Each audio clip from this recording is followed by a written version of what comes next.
သာသနာတော်နှစ်2552ခုနှစ်ကောဇာတက္ကရာ1380ပြည့်နှစ်ဝါဆိုလဆန်း73ရက်နေ့ညရန်ကုန်တိုင်းစမ်းချောင်းမြို့နယ်အောင်ချမ်းသာရပ်ကွက်သီရိမင်္ဂလာလမ်းကံမြင့်ကျောင်းတိုက်ဓမ္မယုံကြီးအတွင်ဝယ်ဆင်းကျင်းပပြုလုပ်အပ်သည့်ညာဥယျာဉ်ဓမ္မသဘင်အခမ်းအနားဝယ်စမ်းချောင်းယူဇနစင်တာအမှတ်20ဓမ္မစေတီလမ်းနေဥက္ကထုတော်ခင်ခင်ဝေသာမောင်သူရိန်လင်းမောင်မြတ်အေးသမီးမတုတုအောင်မိသားစုတို့ဤ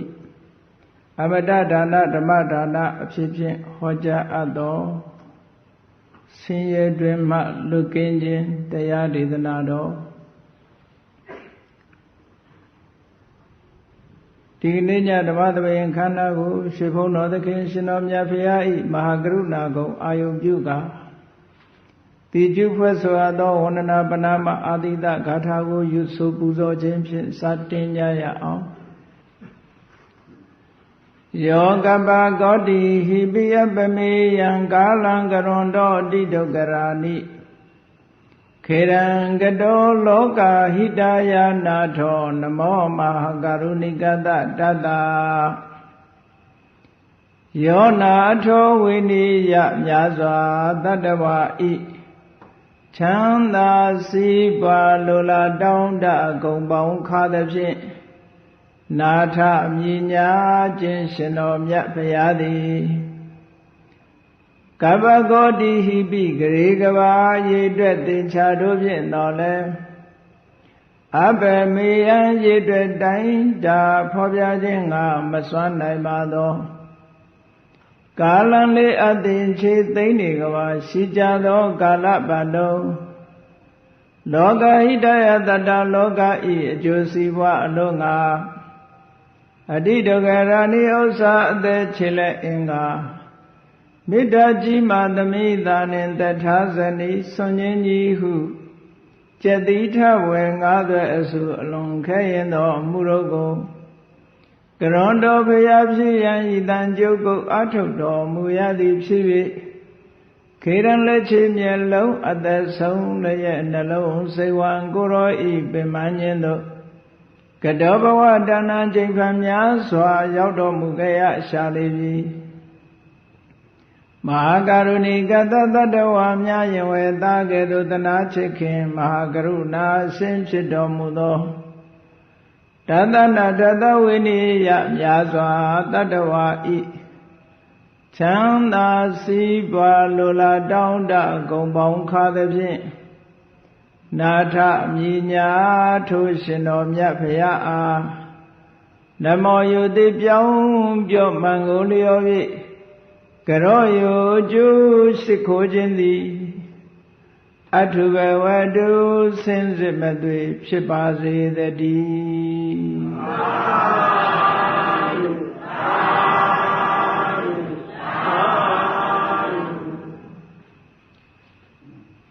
ဆင်းရဲတွင်မှလွတ်ကင်းခြင်းလို့ဆိုဆင်းရဲတွင်လို့ဆိုကြတဲ့အလွန်ဆင်းရဲတဲ့ဆင်းရဲမျိုးကိုဆင်းရဲတွင်လို့ခေါ်တာမှန်ပါပါဗျအမတန်ကြီးမားတဲ့ဆင်းရဲတွေကနေလွတ်မြောက်ဖို့ဆိုတော့တန်တရားထဲမှာရှိတဲ့ပုဂ္ဂိုလ်တွေကဘလို့ဆင်းရဲတွေနဲ့တွေ့နေကြရတာလဲကိုယ်ပြန်လီသုံးသပ်ပြီးတော့ခြေကြရမှာမှန်ပါပါဘုရားမြတ်စွာကတော့သဗ္ဗေသင်္ခါရဒုက္ခသင်္ခါရအလုံးဟာဒုက္ခဆင်းရဲလို့ဒီလိုဟောထားတယ်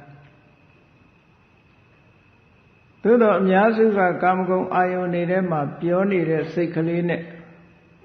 မိမိจิตနဲ့နေတဲ့အရာလေးတွေကိုရနေလို့ရှိရင်ချမ်းသာတယ်လို့ဒီလိုသတ်မှတ်နေကြတယ်တကယ်တော့ချမ်းသာတယ်လို့သတ်မှတ်เสียဟာအမတန်မှနည်းပါးလာပါတယ်ဘဝတန်တရားဟာချမ်းသာတဲ့ဆင်းရဲဘယ်ကများတယ်လဲလို့ချိန်ဆက်ကြည့်မယ်ဆိုလို့ရှိရင်ဆင်းရဲဒုက္ခကအလွန်ကြီးတယ်လို့ဒီလိုပြောရမှာပါမှန်ပါပါဗျဘာဖြစ်လို့ဒီလိုပြောရသလဲ မြတ်စွာဘုရားကဟောထားတဲ့လူချမ်းသာတဲ့နတ်ချမ်းသာတဲ့ဗြဟ္မချမ်းသာမရှိဘူးလားချမ်းသာဆိုတာရှိပါတယ်ဗျာရှိတော့ရှိတယ်နော်အဲ့ဒီချမ်းသာတွေဟာဆင်းရဲဒုက္ခနဲ့တိုင်းတာလိုက်မယ်ဆိုလို့ရှိရင်အလွန်မှနေတဲ့ချမ်းသာတွေလို့ပြောတာမှန်ပါပါဗျာလူဘဝလူချမ်းသာဆိုတာဘာကိုခေါ်တာလဲလို့တိုက်ရှိတာဟာချမ်းသာတာလားကားရှိတာကချမ်းသာလားစားစရာတောက်စရာတွေနဲ့ပြည့်စုံတာကချမ်းသာလားသားတွေသမီးတွေနဲ့တိုက်တိုက်ဝိုင်းဝိုင်းနေရတာကချမ်းသာတာလားစိတ်တွေရှည်တွေဝတ်ဆင်ထားရတာကချမ်းသာတာလားလို့ကိုယ်မေးကြည့်လိုက်မေးပြီးတော့ချမ်းသာမှုကိုဖြေရှာပြီးတော့ကြည့်မယ်ဆိုလို့ရှိရင်တိုက်တွေကားတွေကိုအကြောင်းပြုပြီးတော့စိတ်ထဲမှာပျော်ရွှင်မှုချမ်းမြေ့မှုကလေးကသာလင်ချမ်းသာအစစ်ပဲကိုရှိတဲ့ပစ္စည်းလေးကိုအာယုံပြုပြီးတော့ပစ္စည်းလေးကိုသုံးရတဲ့အခါမှာချမ်းသာတယ်လို့ဒီလိုပြောကြတာနော်မှန်ပါဗျာရှိလာတဲ့ပစ္စည်းကိုအကြောင်းပြုပြီးဘာဖြစ်လဲဆိုလို့ရှိရင်ဒုက္ခတဲ့သောမနတတဲ့လောကမှာချမ်းသာလို့သတ်မှတ်เสียဟာဒုက္ခလို့ဆိုတဲ့ physical comfortable ပေါ့နေလို့ထိုင်လို့ကောင်းတာလေးဒါကိုချမ်းသာလို့သတ်မှတ်တယ်သောမနတ mental happiness စိတ်ထဲကပျော်ရွှင်တာလေးကိုဒါကိုချမ်းသာတယ်လို့ပြောကြတယ်ကဲစဉ်းစားကြည့်ဝိจิตနာနဲ့ပြည့်စုံတဲ့ပုဂ္ဂိုလ်ဟာအဲ့ဒီ comfortable တို့ happiness တို့ဆိုတာအမြဲတမ်းရနေတာဟုတ်ကလားမဟုတ်ပါဗျာမဟုတ်ဘူးနော်သေချာအလေးနဲ့စဉ်းစားကြည့်မယ်ဆိုရင်အမြဲရနေတာမဟုတ်ဘူးချမ်းသာတယ်ဆိုတဲ့ပုဂ္ဂိုလ်တွေလူတကာကနေလူချမ်းသာလို့သတ်မှတ်ထားတဲ့ပုဂ္ဂိုလ်မှာစိုးရိမ်ရတဲ့တောကတွေစိတ်ဆိုးရတဲ့ဒေါမနတတွေဝမ်းနဲ့ကြေကွဲရတာတွေဟိုအတွက်ပူပန်ရတာတွေဒီအတွက်ပူပန်ရတာတွေအလုပ်ကိစ္စအဆင်မပြေတာတွေမရှိဘူးလားရှိပါတယ်ခင်ဗျာအဲ့ဒါကိုချမ်းသာလို့ခေါ်လို့ရမလားမရနိုင်ပါဗျာသေချာစဉ်းစားကြည့်လိုက်မယ်ဆိုရင်လူချမ်းသာဆိုတာအလုံးကိုနည်းတယ်လို့ဒီလိုပြောရမှာပါမှန်ပါပါဗျာ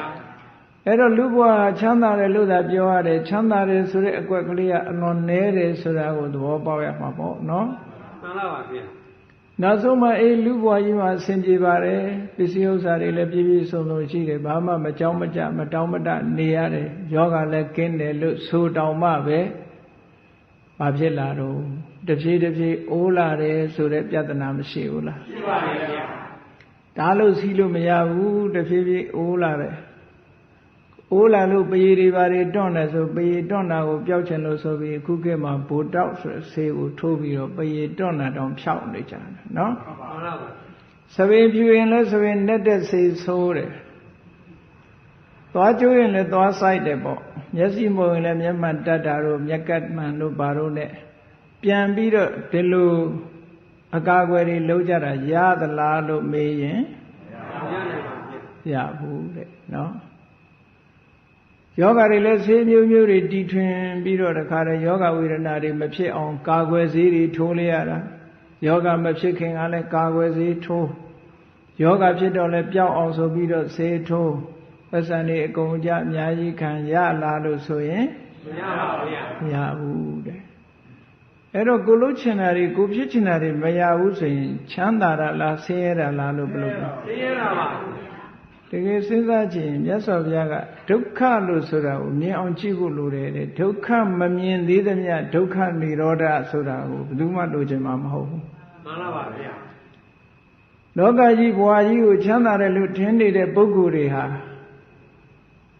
ဒီဘဝရဲ့လွတ်မြောက်မှုဆိုတာဘယ်တော့မှကြိုးပမ်းအထောက်မှာမဟုတ်ဘူးသူပြောနေတာကိုမှန်ပါပါဗျာအဲ့ဒါကြောင့်မလို့မြတ်စွာဘုရားကဒုက္ခံပရိစ္ဆာနိတ္တပံအဘိဇာနိတ္တပံဒုက္ခကိုသိအောင်လို့တဲ့အဘိညေယပရိညေယသိအောင်လုပ်ရမယ်ပိုင်ပိုင်ခြားခြားဟောတာတွေကဒုက္ခတွေဒါတွေကဒုက္ခတွေလူဘဝမှာရေတွက်ကြည့်မယ်ဆိုလို့ရှိရင်ချမ်းသာတယ်လို့ပြောတာဒုက္ခနဲ့သောမနတဒီနှစ်ခုပဲပြောလို့ရတယ်မှန်ပါပါဗျာဒုက္ခတွေကဘာလို့ဆိုရင်တောကကလည်းဒုက္ခပဲပရိဒေဝကလည်းဒုက္ခပဲဒုက္ခကလည်းဒုက္ခဒေါမနတကလည်းဒုက္ခဥပါယတကဒုက္ခ ဇရာကလည်းဒုက္ခမရဏကလည်းဒုက္ခဆိုဒုက္ခအရေးအတွက်နဲ့ဒုက္ခအရေးအတွက်ပဲကများ ဒုက္ခအရေးအတွက်ကများပါတယ်ဗျာ ဒုက္ခအရေးအတွက်ကများတယ်ဒါလောက်အရေးအတွက်နည်းနည်းလေးရှိတဲ့ဒုက္ခကိုစုံမဲ့ပြီးတော့လောကတန်လျာကြီးထဲမှာပြောနေကြတာဘာကြောင့်လဲလို့ဆိုရင်အဝိဇ္ဇာကနေပြီးတော့အမှန်မမြင်အောင်လုပ်ထားလို့တဲ့နော် မှန်ပါဗျာ အမှန်မမြင်တာဘာကြောင့်မမြင်တော့ဆိုရင်မစင်စားဘူးမဆင်ញင်ဘူးမတွေးခေါ်ဘူးပေါ့ မှန်ပါဗျာ contemplation မလုပ်ဘူးဒါကြောင့်မြတ်စွာဘုရားက contemplation လုပ်လို့ပြောတာအနုပတ္တနာဆိုတာ contemplation လုပ်ခိုင်းတာ မှန်ပါဗျာ contemplation မလုပ်လို့ရှိရင်အမှန်မသိဘူးအမှန်မသိသည့်အတွက်ကြောင့်ပြောစရာလို့ထင်လာပြောစရာလို့ထင်နေသည့်အတွက်ကြောင့်ပြောနေတယ်လို့ဒီလိုပြောတာ မှန်ပါဗျာ ဥပမာဘာနဲ့တူတုံးဆိုလို့ရှိရင်ဖျောင်းနိုင်မီးလေးထွန်းတာဘိုးပရန်လေးတွေကဖျောင်းနိုင်မီးသူတို့ပူမှန်းသိမသိလို့လာတာပေါ့ပူမှန်းသိရင်သူတို့ဒီထဲရောက်လိုက်ရင်သေမယ်ဆိုတာသိရင်ဘယ်လာမလဲ မှန်ပါဗျာ သူတို့စိတ်ထဲတော့ဟာပြောစရာကောင်းလိုက်တဲ့ရွှေတောင်ကြီးလှလိုက်တာဒီထဲဝင်လိုက်ရင်တော့ဘယ်လိုအရသာများရှိမလို့ဆိုဝင်ကြည့်တာပေါ့မိနာလည်းမိတဲ့လည်းရောက်လိုက်ရောလောင်သွားလိုက်ရောဟုတ်ကလား မှန်ပါဗျာ လောင်သွားတော့နောက်ကျသွားပြီလေလောင်သွားမှပူမှန်းသိရင်လွတ်သေးရဲ့လား လွတ်တော့ပါဗျာ မလွတ်တော့ဘူးလောင်မှန်းလည်းသိသေးလည်းသိဟောလူလောကလူတွေရဲ့အနေထားလည်းအဲ့တိုင်ဖြစ်တယ်ဒုက္ခမှန်းလည်းသိရောသွားလည်းသွားရောမရှိတော့ မှန်ပါဗျာ အဲ့တော့ဘာဖြစ်လို့လဲဆိုဒုက္ခလို့ထင်နေတာဘယ်သူကဒုက္ခလို့ထင်အောင်လုပ်တာတော့ဆိုအမှန်မသိတဲ့အဝိဇ္ဇာကအမှန်မသိဘူးဆိုတာအမှားသိနေအောင်လုပ်ထားတာကိုပြောတာနော် မှန်ပါဗျာ မသိဘူးလုံးလုံးမဟုတ်ဘူးအမှန်ကိုသဘာဝအမှန်ကိုမသိဘဲနဲ့မဟုတ်တာကိုသိအောင်လုပ်ထားတယ်တဲ့အမှားသိအောင်လုပ်နေတယ် မှန်ပါဗျာ အမှားသိအောင်လုပ်တဲ့အတွက်ကြောင့်တဏှာကတွေ့တယ်ပေါ့ မှန်ပါဗျာ အဝိဇ္ဇာကကွယ်ပြီးတော့တဏှာကတွေ့လိုက်တယ်တွေ့လိုက်တော့အဟုတ်မှတ်တယ်အဟုတ်မှတ်လို့လှုပ်ဆက်တွေခင်းလိုက်တဲ့အခါသွားရောအဲ့ကြတော့ဒုက္ခတွေရောက်တာပေါ့ မှန်ပါဗျာ ဒုက္ခတွေကအဆုံးမတတ်နိုင်အောင်ဖြစ်နေတော့ဒုက္ခဒွင်းကြီးဖြစ်နေတယ်ပေါ့ မှန်ပါဗျာ ဒုက္ခတွေအများကြီးရှိနေတာကိုဒုက္ခဒွင်းလို့ခေါ်တာနော် မှန်ပါဗျာ ရွှေတွေအများကြီးရှိရင်ရွှေဒွင်းလို့ခေါ်တာပေါ့နော် မှန်ပါဗျာ ရွှေတွေအများကြီးရှိရင်ရွှေတွင်းပရမညာတွေအများကြီးရှိရင်ပရမညာတွင်းအဲ့ဒါလိုပဲဒုက္ခတွေအများကြီးရှိသည့်အတွက်ကြောင့်ဒုက္ခတွင်းတဲ့ဟောဒီဒုက္ခတွင်းဟာနဲ့တဲ့နဲ့လာတယ် မှန်ပါဗျာ အဲ့ဒီဒုက္ခတွင်းကလွတ်ကင်းဖို့ဆိုတဲ့နိလန်းမရှိဘူးလားလို့ဆိုရှိတယ်အဲ့ဒီနိလန်းကရှင်းရှင်းလေးဒုက္ခကိုဒုက္ခမှမသိအောင်လုပ်ထားတဲ့အဝိဇ္ဇာကိုဖယ်ရှားဖို့ပဲသူက မှန်ပါဗျာ အဲ့ဒါကြောင့်ဒုက္ခကိုဒုက္ခလို့သိအောင်အဝိဇ္ဇာကိုဖယ်ရှားဖို့ဆိုတာဘာလို့က contemplation လုပ်ရမယ်တဲ့မြတ်စွာဘုရားကတန်ត្រာဝုကနေဒုက္ခတွင်းကလွတ်ကင်းသွားတဲ့ပုဂ္ဂိုလ်တိုင်းဟာဘယ်ပုဂ္ဂိုလ်ပဲဖြစ်ဖြစ်ဒီလမ်းကြောင်းကလျှောက်သွားတာဘယ်လမ်းကြောင်းတုံးလို့ဆိုလို့ရှိရင်နိဝရဏတရား၅ပါးကိုဖယ်ရှားခြင်းဒါနံပါတ်1နိဝရဏတရား၅ပါးကိုဖယ်ရှားရမယ်မဖယ်ရှားဘဲနဲ့ဒုက္ခကိုဒုက္ခလို့သိမှာမဟုတ်ဘူးတဲ့သူ့ဖို့မှာဒုက္ခတွင်ကြီးကဒုက္ခတွင်ကြီးဖြစ်နေတယ်ဟုတ်ကလား မှန်ပါဗျာ နိဝရဏ၅ပါးကိုဖယ်ရှားရမယ်စိတ်ကလေးကိုတတိပဋ္ဌာန်၄ပါးအာယုံ၄ပါးပေါ်မှာစိုက်ထားပြီးတော့ဘုဇင်9ပါးကိုပွားရမယ်တဲ့အဲ့ဒါမှအမှန်သိပြီးတော့ဒုက္ခတွင်ကလွတ်ကင်းလိမ့်မယ်လို့ဒီလိုဟောတာ မှန်ပါဗျာ တန်တရားဝကကျွတ်သွားတဲ့ပုဂ္ဂိုလ်ကြီးမြတ်စွာဘုရားလည်းဒီလမ်းကသွားတာပဲရှင်သာရိပုတ္တရာတို့ရှင်မောက္ကလန်တို့အားလုံးဟာဒီလမ်းကသွားကြတာကြီးပဲ မှန်ပါဗျာ ဘုရားမြတ်စွာရဲ့တရားဓမ္မကိုအဦးဆုံးနာပြီးတော့သောတာပန်ဖြစ်သွားတဲ့ရှင်ကွန်းတင်ညဆိုတာလေဒီလမ်းကြောင်းကသွားတာခင်းကဝါလူသဲစုမကပွင့်တော်မူခဲ့ကြတဲ့ဘုရားစုစုလည်းဒီလမ်းကသွားတာ မှန်ပါဗျာ ဒါတလမ်းနဲ့ပဲတဲ့ မှန်ပါဗျာ ဖရာတိုင်းဟာနိဝရဏတရား၅ပါးကိုဖယ်ရှားခြင်းတတိပဒံအာယုံ၄ပါးမှာစိတ်ကိုစိုက်ထားပြီးတော့ဘုဇင်9ပါးကိုပွားများခြင်းနဲ့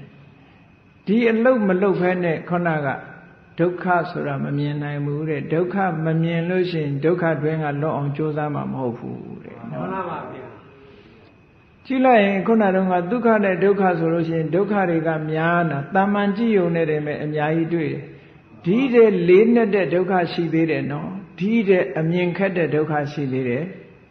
ဘာလဲလို့ဆိုလို့ရှိရင် ever changing သာဝရပြောင်းလဲနေတဲ့သဘာဝကြီးဟာဒုက္ခကြီးပဲမှန်ပါပါဗျာဒါကြောင့်မို့အနိစ္စဒုက္ခလို့ဟောတဲ့နေရာမှာအနိစ္စဆိုတာဥဒယဘယဖြစ်လာရင်ပြတ်သွားတယ်ဖြစ်လာလိုက်ပြတ်သွားလိုက်ဖြစ်လာလိုက်ပြတ်သွားလိုက်ဆိုတဲ့အနေထားကြီးဟာဒါဥဒယဘယဖြစ်ပြီးရင်ပြတ်နေတဲ့ဒီသဘောတရားကြီးနဲ့အမြဲတမ်းတွဲနေရတာအလွန်စိတ်ညစ်စရာကောင်းတဲ့ဒုက္ခဒါကိုပြောတာဖြစ်ပြီးပြတ်နေတဲ့သဘာဝကြီးနဲ့ရှင်တွဲနေရသည့်အတွက်ကြောင့်ဂျင်းတ်စရာမကောင်းဘူးဖြစ်ချင်းပြည့်ချင်းသဘာဝတရားတွေရဲ့အနှိမ့်ဆက်မှုကိုခံနေရတာဒါဒုက္ခပဲလူတွေကတယောက်ယောက်ကကိုယ်လာနှိမ့်ဆက်မှဒုက္ခလို့ထင်တာမဟုတ်ဘူးဒီဖြစ်ပြတဲ့သဘာဝကြီးကကိုယ်ကိုနှိမ့်ဆက်နေတာဒါကိုမြင်အောင်ကြည့်မှဥဒယဘယပိလနာဒုက္ခဖြစ်ချင်းပြည့်ချင်းသဘာဝတရားကနှိမ့်ဆက်နေတာဒုက္ခတဲ့အဲ့ဒီဒုက္ခကြတော့ဝိပဿနာဉာဏ်နဲ့မှမြင်နိုင်တယ်မှန်ပါပါဗျာခုနပြောတဲ့တာမန်ဒုက္ခတွေကတော့တာမန်စဉ်းစားကြည့်ုံနဲ့ပဲသိတယ်လေမှန်ပါပါဗျာပစ္စည်းတွေပူရတယ်သာသမီတွေပူရတယ်ပတ်စံရှိတဲ့လူကပတ်စံအတွက်ပူရတယ်မပူရတာလို့မရှိဘူးပူစရာမရှိရင်လည်းလူကမနေတတ်ဘူးနဲ့တူပါတယ်ကြည့်ရတာပူစရာကိုရှားပူနေတာပဲနော်မှန်ပါပါဗျာတချို့ဘွားကြီးတွေများတရားနဲ့နေပါဆိုလို့မရဘူးဟဲ့သားပြန်မလာသေးဘူးဘာများဖြစ်နေတော့သမီးကလည်းပြန်မရောက်သေးဘူးနဲ့ဆိုအိမ်ပေါက်ကထိုင်မျောမအိမ်နိုင်နော်မှန်ပါပါဗျာရှားပြီးတော့ဘူးကိုပူတာမပူပါနဲ့ဆိုလို့မရဘူးဒါဘူးကိုပူတာပဲရှိလဲပူတာပဲမရှိတော့မရှိလို့ပူရပြန်ရှိရင်ရှိလို့ပူရလွတ်တယ်ကိုမရှိဘူးရှိမရှိနှစ်ခုကြားမှာနေလို့လည်းမဖြစ်ဘူးလေရှိရင်လည်းရှိလို့ပူတာမရှိရင်လည်းမရှိလို့ပူတာဟောတကူတော့အပူနဲ့ကြီးပဲတိုးနေတာနော်မှန်ပါပါဗျာလိုက်ကြည့်မယ်ဆိုရင်လူဘဝအနေထားဒီတိုင်းကြီးပါပဲအကုန်လုံးအဲ့လိုဒုက္ခတွေပြည့်နဲ့နေလို့ဒုက္ခတွင်ကြီးကနေလွတ်ကင်းမှုဆိုတဲ့လမ်းကြောင်းကဘယ်လမ်းကြောင်းကလျှောက်ကြရမလဲ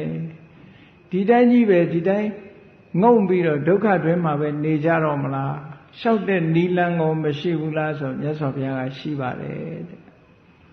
အဲ့ဒီလမ်းကြောင်းကသွားလို့ရှိရင်ဒုက္ခတွင်ကလွတ်ကဲနိုင်တယ်တဲ့နော်မှန်ပါပါဗျာအဲ့ဒီဒုက္ခတွင်ကလွတ်ကဲအောင်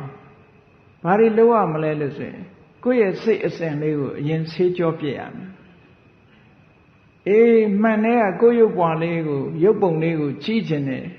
လှမလားအစဉ်ပြေမပြေမျက်နှာမှာဘာတွေရှိမရှိကြည့်ခြင်းလို့ရှိရင်မှန်လေးကိုအရင်ပို့ရတယ်မဟုတ်လားမှန်ပါပါဗျာမှန်လေးကိုပုတ်ပြီးတော့ကြည့်လိုက်တဲ့အခါကျတော့မှရှင်းရှင်းလင်းလင်းမြင်ရတယ်အဲ့တော့မျက်စိကမှုံးနေရင်လည်းမျက်မှန်လေးထပ်တက်လိုက်အောင်ပေါ့အဲ့ဒါမှရှင်းရှင်းလင်းလင်း clear လေးမြင်ရမယ်အဲ့ဒါလိုပဲမှန်မှုံးနေတာလိုပဲလူရဲ့စိတ်ကိုအညစ်အကြေးတွေကဖုံးနေတယ်အဲ့ဒါလေးကိုမဖယ်ပဲနဲ့အတိညာမပေါ်လာနိုင်ဘူးမှန်ပါပါဗျာအဲ့ဒီသဘာဝတရားတွေကိုနိဝရဏလို့ခေါ်တယ်နိဝရဏဆိုတာအပိတ်အဆို့ပမာလို့ပြန်ရင်နိဝရဏဆိုတာအပိတ်အဆို့ပိတ်ဆို့ထားတယ်သူကမှန်ပါပါဗျာအကာအကွယ်အပိတ်အဆို့မှန်ရှိရတခုကားနေရင်ရုပ်ပုံမပေါ်နိုင်ဘူးပေါ့မှန်ပါပါအဲ့ဒီပါလွာတဲ့အပိတ်ဆို့ပဲဖြစ်စေထူထဲတဲ့အပိတ်ဆို့ပဲဖြစ်စေအပိတ်ဆို့ဟာအပိတ်ဆို့ပဲပိတ်ဆို့နေတာအဲ့ဒီပိတ်ဆို့နေတဲ့အရာကနိဝရဏတဲ့ hindrance လို့အင်္ဂလိပ်လိုပြန်တယ် hinder ဆိုတာဟန်တာတာပိတ်ဆို့တာအဆို့ပိတ်ကိုနိဝရဏဆို့ပိတ်ဟန်တာမမြင်နိုင်အောင်ဆို့ပိတ်ပြီးတော့ဟန်တာထားတဲ့ဒီနိဝရဏတရား၅ပါးကိုအရင်ဖယ်ရှားရမယ်မဖယ်ရှားနိုင်ဘူးဆိုလို့ရှိရင်အသိဉာဏ်ဘယ်လိုမှမလာနိုင်ဘူးတဲ့ဒါကြောင့်မို့နိဝရဏတရား၅ပါးကိုဘုရားပဲလို့ဟောတော့ဆိုရင်စေတသောဥပက္ခိလေတိစိတ်ကိုညှဉ်းနှွမ်းနေအောင်လုပ်တဲ့တရားတဲ့ဟုတ်ကဲ့စေတသောကိုယ့်ရဲ့စိတ်ကလေးကိုစိတ်ကလေးကညှဉ်းနေလူတွေကပြောကြတယ်လူတွေပြောတဲ့စိတ်ညစ်တယ်ဆိုတာကတခုတည်းကိုပြောတာစိတ်ဆိုးတာအလိုမကျဖြစ်တာကိုပဲစိတ်ညစ်တယ်ပြောတာစိတ်ကအဲ့ဒါနဲ့ညစ်တာမဟုတ်ဘူးเนาะမှန်ပါပါဗျာပေါ့မျိုးစစ်နားထောင်ပြီးတော့တငိမ့်ငိမ့်လုံးတာလဲအဲ့ဒါစိတ်ညစ်တယ်လို့ခေါ်တယ်စာပေချလို့ရှင်ပျော်ပြီးတော့ရုပ်ရှင်ကြည့်ပြီးတဟားဟားနေတာလဲစိတ်ညစ်တယ်လို့ခေါ်တယ်မှန်ပါပါဗျာအရက်ထဲမှာစိတ်ညစ်တယ်ဆိုတာဟုတ်လား ကိုအလိုမကြတာဖြစ်နေလို့စိတ်ညစ်တယ်ပြောတာဒီနိဝရဏစိတ်ညစ်တယ်ဆိုတာစေတသောဥပကိလေသေစိတ်ရဲ့အငြိအကျေးတွေဖြစ်နေကြတဲ့စေတသောစိတ်ကိုဥပကိလေသေညင်နွမ်းစေတတ်တဲ့ပူပန်စေတတ်တဲ့ဟောနိဝရဏတရားတွေကစေတသောဥပကိလေသာတဲ့စိတ်ကိုညစ်စေတတ်တယ်ပူပန်စေတတ်တယ်ဒါရင်လားလို့ဆိုတော့စိတ်ကညစ်ထေးပြီးတော့ပူပန်နေလို့ရှိရင်ဘာဖြစ်တော့ပညာယဒုပ္ပလိကရဏေအသိပညာကိုလည်းအားနည်းသွားစေတယ်ဟောတာတွေဖြစ်ရင်ဉာဏ်တွေကအားနည်းသွားတယ်အားမရှိတော့အသိစိတ်တွေအသိဉာဏ်တွေကအားပြော့သွားတယ်အားပြော့နေတဲ့အသိဉာဏ်ကအမှန်မြင်မှမလားမှန်မမြင်နိုင်ပါဘူးမမြင်ဘူးအဲ့ဒါကြောင့်မို့လို့ဒီအမှန်သိခြင်းပြီဆိုရင်ဟောဒီနိဝရဏတရား၅ပါးဖယ်ရှားမှန်ပါပါဗျာဖယ်ရှားတာဖယ်ရှားတဲ့နည်းနဲ့ဖယ်ရှားနော်မှန်ပါပါကဲနိဝရဏဖယ်ရှားမယ်ဆိုလို့ရှိရင်ကိုယ်တဏ္ဍာမှာနိဝရဏရှိလားမရှိဘူးလားဆိုတာအရင်မကြည့်ရဘူးလားကြည့်ရမှာပါဗျာအဝတ်ကလေးတစ်ခုကိုဖွတ်တော်မယ်ဆိုရင်ဘယ်နာကညစ်နေတယ်ဆိုတာအရင်ကြည့်ရတာပဲလေမှန်ပါပါဗျာဘာတွေပေးနေတယ်ဘာတွေညစ်နေတယ်ဆိုတာအရင်ကြည့်ရတယ်လို့ပဲကိုယ်စိတ်ကလေးကိုဖယ်အညစ်အကြေးကိုဖယ်ရှားတော့မယ်စိတ်ကိုဖြူစင်အောင်လုပ်မယ်ဆိုရင်ဘာတွေကြောင့်မဖြူမစင်ဖြစ်နေတယ်လဲဘာတွေကိုဖယ်ရမလဲဆိုတာသဘောပေါက်အောင်ပေါ့မှန်ပါပါဗျာအဲ့တော့နိဝရဏဆိုတာဘာတွေတုံးလို့ပြောမယ်ဆိုရင်နံပါတ်1ကကာမိသန္တာကာမဆိုတာလိုချင်စရာအာယုန်နေတဲ့ဒါလိုချင်စရာဆိုစူပါမားကတ်သွားခြင်းလိုချင်စရာတွေကိုပြည့်နာနော်မှန်ပါပါဗျာသန္တာဆိုတာလိုချင်တာလိုချင်စရာတွေကိုလိုချင်နေတာ desire for sensual pleasure လိုချင်စရာအာယုန်တွေကိုလိုချင်နေတဲ့လောဘသည်စိတ်ကိုညှဉ်းနှွမ်းစေတယ်တဲ့ပညာတွေကိုအားနဲ့အောင်လုပ်တယ်တဲ့ဟောမြတ်စွာဘုရားဒီလိုဟောတာနော်မှန်ပါပါဗျာအဲ့တော့တရားထုတရားမြတ်ရပြီးတော့အသိဉာဏ်ဓုကိုရကျင်တယ်ဆိုရင်ဒါမဖယ်လို့ကိုမရဖယ်ရသူ့ကိုဖယ်ရဖယ်တယ်ဆိုတာပထမစပြီးတော့ဖယ်လိုက်တာကမ္မဋ္ဌာန်းအာယုန်လေးနဲ့လည်းဖယ်လို့ရခဏတစ်ပြုတ်ဖယ်လို့ရဟုတ်ကဲ့လားမှန်ပါပါဗျာသမထကျင့်စဉ်ကျင့်ပြီးတော့လည်းဖယ်လို့ရတယ်ဝိပဿနာကျင့်စဉ်ကျင့်ပြီးတော့ဖယ်လို့ရတယ်ဘုရားအာယုန်ပြုပြီးတော့ဖယ်လို့ရဖယ်ရမယ်သူ့ကိုမဖယ်လို့မရ desire for sensual pleasure မျက်စိကလှတာပါတာကြည့်ခြင်းနဲ့နားကကောင်းတဲ့အတန်လေးနားထောင်ခြင်းနဲ့နှာခေါင်းကမှုေးကြိုင်တဲ့အနံလေးမှရှူခြင်းနဲ့ဆိုတဲ့ဒီ desire တွေစိတ်ဆန္ဒတွေကာမဂုဏ်အာယုန်တွေပေါ်မှာ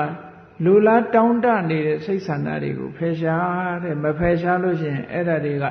စေတသောဥပကိလေသာစိတ်ရဲ့အညစ်အကြေးတွေဖြစ်ပြီးပညာယဒုပ္ပလိကရဏပညာကိုအားပြော့သွားအောင်လုပ်တဲ့ဟာတွေဖြစ်နေတယ်တဲ့မှန်ပါပါဗျာပညာကအားမရှိတော့ဘူးတဲ့ဟောသူ့ဖယ်လိုက်ရကမ္မထအာယုန်နဲ့ဖယ်လိုက်တဲ့အခါကျတော့ဒီစိတ်တွေနဲသွားနောက်ဆုံးကလုံးဝပျောက်သွားအောင်ဖယ်ပြရမယ်လုံးဝပျောက်သွားအောင်အာယုန်တစ်ခုစိတ်ဆိုင်ပြီးတော့သမထကျင့်စဉ်တစ်ခုဥမာထွက်လေဝင်လေပေါ်မှာအာယုန်ဆိုင်ပြီးတော့ဖယ်လို့လည်းရတယ်ဘုရားနုတ္တိဘုရားကုံကိုအာယုန်ပြုပြီးတော့လည်းဖယ်လို့ရတယ်အဲ့ဒါဖယ်တာဟာလုံးဝဖယ်ရှားသွားတဲ့အနေအထားမျိုးရောက်ဖို့ရကြတော့ဇံရသွားရင်လုံးဝဖယ်နိုင်တဲ့အနေအထားမျိုးရောက်သွားတယ်သို့တော့ဘာတွေကျန်နေသေးလို့ဆို line latent potentiality possibility ပေါ့ဖြစ်နိုင်တဲ့အနေအထားလေးတွေကျန်နေသေးတယ်မပြောက်သေးဘူးအနုတ္တယဓာတ်ကလေးတွေကျန်နေသေးတယ်ပေါ့ line latent ဆိုတာအနုတ္တယဓာတ်လေးတွေတော့ကျန်နေတယ်သမထကျင့်စဉ်နဲ့ဖယ်လိုက်လို့ရှိရင်သူကပျောက်တော့ပျောက်သွားတယ်ပျောက်သွားတာအုပ်ဆေးတိုက်ထားလိုက်တယ်လို့ပဲသူကနော် positive တော့မဖြစ်တော့အခုချိန်မှာ negative ဖြစ်နေမှန်ပါပါဗျာသို့တော့ပြန်ပေါ်နိုင်တဲ့အနေအထားရှိတယ်မတည့်တာနဲ့ဆိုရင်ပြန်ပေါ်လာအောင်ပဲအနေအထားရှိတယ်ယောဂါကိုအုပ်ထားလိုက်တာမျိုးဝိပဿနာကျင့်စဉ်ကျင့်ပြီးတော့မဲ့နဲ့ဖယ်လိုက်တယ်ဆိုရင် source ပါပျောက်သွားဘာမှမကြံတော့ဘူးလို့ဆိုလို့အဲ့ဒီကြမှာသူကလုံးဝလွတ်မြောက်တယ်လို့ပြောအောင်ဒီ desire ဆိုတဲ့ကာမိဆန္ဒကိုကြိုးစားပြီးတော့ဖယ်ရှားမဖယ်ရှားရင်ဉာဏ်ကတော့အားပြော့နေဦးမှာပဲလို့ဒီလိုဟောတာကာမိဆန္ဒစိတ်ဖြစ်နေတယ်ဆိုလို့ရှိရင်ဘာနဲ့ဥပမာတူတော့ကိုယ်မျက်နှာရိပ်ကလေးကိုဥပမာမယ်ရှင်းတော့ကတော့ကြေးမုံတို့ရှိတယ်ပေါ့ခုခေတ်လိုဗရာတုတ်တဲ့မှန်မရှိသေးဘူးကြေးမုံဆိုတာကြေးလေးဝင်းနေအောင်ပုတ်ထားပြီးတော့ကြည့်တာကြေးမုံကြေးပြားပေါ်မှာ ကြေးပြားကိုပုတ်ထားအဲ့ဒါမရှိရင်လွယ်လွယ်ကူကူကြည့်ဖို့ရအတွက်ဘာလို့ဆိုခွက်ထဲကိုရေထဲရေကိုကြည့်တာဟုတ်လားမှန်မရှိရင်အဲ့လိုကြည့်လို့ရမှန်ပါပါဗျာခွက်ထဲကိုရေပြေးအောင်ထည့်ပြီးတော့ကဲခွက်ထဲကိုကိုယ့်မျက်နှာရိပ်ကလေးကိုကြည့်ပါတယ်တဲ့ကြည့်မယ်ကြည့်တဲ့အခါမှာအဲ့ဒီခွက်ထဲကရေပေါ်မှာဆေးအနီဇက်တွေအဝါဇက်တွေအမဲဇက်တွေကျနေလို့ရှိရင်ကိုယ့်မျက်နှာရိပ်ပေါ်ပါမလားပေါ်နေပါဗျာရေကြည်ကြည်လေးဆိုလို့ရှိရင်မျက်နှာရိပ်ပေါ်မှာမှန်ပါပါဗျာခွက်ထဲကရေကြည်ကြည်လေးကိုယ့်ရင်ကိုယ်ကြတော့ကြည့်ကြည့်ပေါ့မြင်ရတယ်ကောင်းကောင်းမြင်ရမှန်ပါပါဗျာအရင်တော့အဲ့ဒီခွက်ထဲကရေကြည့်ပြီးတော့ပြဿနာတက်ဖူးတယ်လေဓမ္မပဒဝတ္ထုထဲမှာရှိတယ်ဝိသခအိမ်မှာဝိသခရဲ့မြီးမလေးက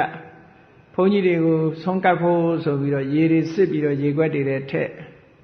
ကိုတော်လေးတစ်ပါးကလည်းစောစောရောက်ပြီးတော့ဒီမှာထိုင်နေအဲ့ဒီကလေးမလေးကရေတွေလိုက်စစ်ပြီးတော့ခွက်တွေထဲရေထည့်ပြီးတော့ရေခွက်ထဲကသူ့မျက်နှာလေးသူကြည့်ပြီးသူကသူပြုံးတာဟိုကိုတော်လေးကသူ့ပြုံးတယ်မှတ်လို့ပြန်ပြုံးပြတော့ပြဿနာတက်တာပေါ့အဲ့ကလေးမလေးကလည်းခတ်ထက်ထက်ဆိုတော့ကတုံးကလည်းပြုံးသလားလို့ပြောလိုက်တယ်အဲ့ဒီပြဿနာဖြစ်ဖူးတယ်နော်အဲ့တော့ရေခွက်ထဲကမျက်နှာရိပ်ကလည်းမြင်ရတယ်ပေါ့ကဲကာမိဆန္ဒဖြစ်နေရေခွက်ထဲကရေပေါ်မှာခုနကဆေးရောင်တွေကျသွားတယ်လို့ဆေးရောင်တွေဆိုးလိုက်တယ်လို့ပဲရေခွက်ထဲကမျက်နှာရိပ်ဟာမကြည်လင်တော့ဘူးအဲ့ဒါဘာနဲ့ဥပမာတူတော့ဆိုစိတ်ထဲမှာကာမိဆန္ဒတွေလွှမ်းလာလို့ရှိရင်ခုနကအမြင်မကြည်တော့ဘူးလို့ပြောတာအမြင်မကြည်ဘူးဆိုတာညာနေအားနေသွားပြီမှုံဝါးဝါးပဲဖြစ်သွားပြီလို့ဆိုလို့တယ်မြင်ရတဲ့မျက်နှာရိပ်ဟာမှုံသွားပြီပေါ့နော်မှန်ပါပါဗျာဒါကြောင့်မလို့ဒီကာမိဆန္ဒဆိုတာကိုဖယ်ရှားရမယ်နောက်တစ်ခုလူတွေပြောနေတဲ့စိတ်ညစ်တယ်ဆိုတဲ့ဗျာပါဒနိဝရဏစိတ်ထဲမှာအလိုမကျဖြစ်နေတယ်စိတ်ဆိုးနေတယ်စိတ်ရဲ့အလိုမကျဖြစ်တဲ့ဗျာပါဒတွေကလည်းပဲဒါနိဝရဏပဲမှန်ပါပါလူတွေကတော့စိတ်ညစ်တယ်ဆိုတာအဲ့ဒါတစ်ခုကိုရည်ညွှန်းပြီးပြောနေတာအေးဗျာပါဒဆိုတာစိတ်အလိုမကျဖြစ်နေပြီဆိုလို့ရှိရင်မျက်နှာကြီးကမှုန်တေးတေးဖြစ်မနေဘူးလားဖြစ်နေပါဘူးအေးမျက်နှာထဲမှုန်တေးတာမဟုတ်ဘူးစိတ်ကလည်းမှုန်တေးတေးဖြစ်နေတာပဲစိတ်မှုန်တေးလို့မျက်နှာပေါ်မှာလာပေါ်တာကိုမှန်ပါပါအဲ့တော့စိတ်ကအရင်မှုန်တေးတာမျက်နှာကလာပြီးတော့ဟန်ပြုံးပြုံးတောင်မှပဲသူကတကယ်အပြုံးမဟုတ်တော့ဘူးနော်မှန်ပါပါအေးအဲ့ဒါဘာနဲ့ဥပမာတူတုံးလို့နိဝရဏကိုယ်စိတ်ထဲမှာဒီဗျာပါဒဆိုတဲ့အလိုမကျတဲ့စိတ်ပေါ်နေတယ်ဆိုလို့ရှိရင်ဗျာပါဒဒီတရားစိတ်ထဲမှာပေါ်နေလို့ရှိရင်ဘာနဲ့ဥပမာတူတုံးဆိုရင်ခုနကရေခွက်ထဲကရေတွေဟာပွက်နေအောင်ဆူးနေတဲ့ရေလိုပဲတဲ့အောက်ကနေမီးထိုးလိုက်လို့ရေတွေကဆူပွက်နေလို့ရှိရင်ဆူးနေတဲ့ရေကိုမျက်နှာရိပ်ကပေါ်နိုင်ပါမလားမပေါ်နိုင်ပါဘူးဗျာပေါ်လို့ရှိရင်လည်းပလုံစီတွေနဲ့ဆိုတွန့်လိုက်ရှုံလိုက်ပေါ်မှာပဲကောင်းကောင်းတော့ပေါ်မှာမဟုတ်ဘူးနော်မှန်ပါပါဗျာအဲ့ဒါလိုပဲတဲ့ဗျာပါဒနိဝရဏဆိုတာစိတ်အလိုမကျတာတွေဖြစ်နေလို့ရှိရင်အတိညာကလည်းအဲ့လိုရှုံ့ပွားပွားဖြစ်သွားလိမ့်မယ်လို့ဆိုလိုတယ်မှန်ပါပါဗျာရေခွက်ထဲကရေဟာဆူးနေတဲ့ရေနဲ့အလားတရတူတယ်တဲ့ဒါဗျာပါဒနိဝရဏနောက်ဌိနမိဋ္ဌနိဝရဏဆိုတာစိတ်တွေတွန့်ဆုတ်တရားထုတ်ရင်ကနေပြီးတော့တွန့်ဆုတ်လာတယ်အိတ်ချင်လာတယ်ညီးငွေ့လာတယ်စိတ်မပါတော့ဘူး interesting မဖြစ်တော့ဘူးလို့ဆိုတာဌိနမိဋ္ဌဖြစ်လာမှန်ပါပါဗျအဲ့လိုဌိနမိဋ္ဌဆိုတာကဒီရုပ်ရှင်ကြည့်နေတဲ့ချိန်မှာသိမဖြစ်ဘူးဖြစ်တတ်တာကတော့တရားထိုင်တဲ့အခါဖြစ်တယ်တရားနာတဲ့အခါဖြစ်တယ်တရားထိုင်ခိုင်းရင်ပိုးဖြစ်တယ်သူကမှန်ပါပါဗျအဲ့ဒီဌိနမိဋ္ဌဝင်လာတဲ့အခါမှာလည်းပဲအတိညာကသူကနောက်ဆုတ်သွားတယ်အားနေသွားတယ်စိတ်ကလည်းမကြည်လင်တော့ဘူးတဲ့စိတ်တွေကလည်းမကြည်လင်တော့ဘူးဘာနဲ့ဥပမာတူတုံးဆိုလို့ရှိရင်ရေခွက်ထဲမှာခုနရေခွက်ထဲကရေကိုညွန်နေမှော်တွေဖုံးနေတဲ့ရေလိုပဲတဲ့မှန်ပါပါဗျာညွန်နေမှော်တွေဖုံးနေတဲ့ရေကိုတဲကိုကြည့်လို့ရှိရင်ကိုယ့်မျက်နှာရိပ်ကပေါ်မှာမဟုတ်ဘူးအဲ့ဒါမျိုးလိုပဲဌိနမိဋ္ဌလွှမ်းနေတဲ့စိတ်နဲ့အမှန်တရားကိုမသိနိုင်ဘူးတဲ့ဒါကြောင့်မို့သူ့ကိုဖယ်ရှားပြရမယ်လို့ဆိုဌိနမိဋ္ဌကိုတော့ဖယ်ရှားလို့ရတာကတော့ခုနကကြိုးစားအထောက်မှုနဲ့ပဲဖယ်ရှားလို့ရမယ်ဗျာပါဒကိုဖယ်ရှားခြင်းတော့မေတ္တာပွားပြီးတော့ဖယ်ရှားရမယ်မှန်ပါပါသူ့ရဲ့ဆေးလေးတွေပေါ့ မှန်အန်တီဘောဒစ်တောက်တာလို့ပဲပေါ့နော်သူ့ရဲ့အဖြေဈေးလေးတွေကိုသူကတောက်အောင်လုပ်အောင်အဲ့တော့ကဲဌိနမိတ်ကိုရှိနေလို့ရှိရင်စိတ်မကြည်ဘူးနောက်တစ်ခုကစိတ်ကိုမကြည်စေတတ်တဲ့အရာတစ်ခုကဘာလို့ဆိုဥဒိစ္စနဲ့ကုက္ကုစတဲ့ဥဒိစ္စဆိုတာစိတ်တွေပြန်လွင့်နေတာကိုပြောတာစိတ်တွေလေလွင့်ငါစိတ်တွေလေးနေတာအာယုန်တစ်ခုတည်းထားလို့မရဘူးဟိုလိုဒီလိုဖြစ်နေတဲ့စိတ်ကဘယ်နေရာမှတိဆောက်လို့မရဘူးအဲ့ဒါဥဒိစ္စမှန်ပါပါဗျာကုက္ကုစဆိုတာတစုံတစ်ခုမမယွင်လုံးမိတာကိုအကြောင်းပြုပြီးတော့စိတ်ညစ်နေတာဒါနောင်တပူပန်တယ်လို့ခေါ်တယ်အဲ့ဒါလို့နောင်တပူပန်နေတဲ့ကုက္ကုစအဲ့ဒီဥဒိစ္စကုက္ကုစဖြစ်နေတာဟာဘာနဲ့အလားတရံတူတုံးလို့ဆိုလို့ရှိရင်ခုနရေခွက်ထဲထည့်ထားတဲ့ရေလေးကိုလှုပ်အောင်လှုပ်လိုက်လို့ရှိရင်မျက်နှာရိပ်ကပြင်းထင်မလားထင်နိုင်ပါဗျာအေးလှုပ်နေတဲ့ရေလိုပဲစိတ်ကလှုပ်နေလို့ရှိရင်အမှန်တရားကိုမမြင်နိုင်ဘူးလို့အတိညာကိုအားနည်းစေတယ်ဒါလည်းငြိမ်အောင်လုပ်ပေးရမယ်လို့ပြောတာဘာနဲ့ငြိမ်အောင်လုပ်တမာရီစွမ်းအားနဲ့သူတို့ဖယ်ရှားပြရမယ်တဲ့နောက်တစ်ခုကဝိသိကိစ္စလို့ခေါ်တယ်ကိုလုပ်တဲ့လုပ်ငန်းနဲ့ပတ်သက်ပြီးတော့ဒွိဟဖြစ်နေတာဟုတ်သလားမဟုတ်ဘူးလားယုံမှတန်တရားတွေဝင်လာအေးဒီလိုတရားထုတ်လို့နိဗ္ဗာန်ဆိုတာရနိုင်ပါမလားတို့ကိုလှုပ်တာမအောင်မြင်သည့်အတွက်ကြောင့်ဟောလားတန်တရားတွေဖြစ်လာတာမျိုးတို့ဒီလိုဟာမျိုးဖြစ်လာလို့ရှိရင်ဒါဝိသိကိစ္စလို့ခေါ်တယ်မှန်ပါပါဗျာအဲ့ဒီဝိသိကိစ္စဖြစ်လာလို့ရှိရင်လဲစိတ်ဓာတ်စွမ်းအားတွေနှိမ့်ကျသွားပြီးတော့စိတ်ဓာတ်စွမ်းအားတွေညစ်ထေးလာပြီးတော့ပညာတွေလည်းအားပြော့သွားတယ်တဲ့အဲ့ဒါကြတော့လေတိုက်နေတဲ့ရေပြင်လိုပဲတဲ့မငြိမ်သက်သည့်အကြောင်းလေတိုက်နေတဲ့ရေပြင်ဟာလှုပ်နေတယ်လှုပ်နေတဲ့ရေပြင်ပေါ်မှာကြည့်ရတဲ့မျက်နှာရိပ်ဟာလည်းလှုပ်နေသလိုပဲလို့ဆိုလိုတယ်အဲ့တော့အသိဉာဏ်ဟာမထင်ရှားဘူးဒါကြောင့်မို့မြတ်စွာဘုရားကဘယ်ပုဂ္ဂိုလ်ပဲဖြစ်ဖြစ်တဲ့အမှန်တရားကိုသိချင်ရင်ဟောဒီ၅မျိုးမဖယ်ရှားပဲနဲ့အမှန်တရားကိုသိဖို့မရှိနိုင်ဘူးမျက်နှာရိပ်ကလေးမြင်ဖို့ရအတွက်ဟောဒီအခြေအနေဆိုးတွေမဖယ်ရှားလို့ရှင်မရဘူးလို့ဆိုတယ်နော်မှန်ပါပါဗျာ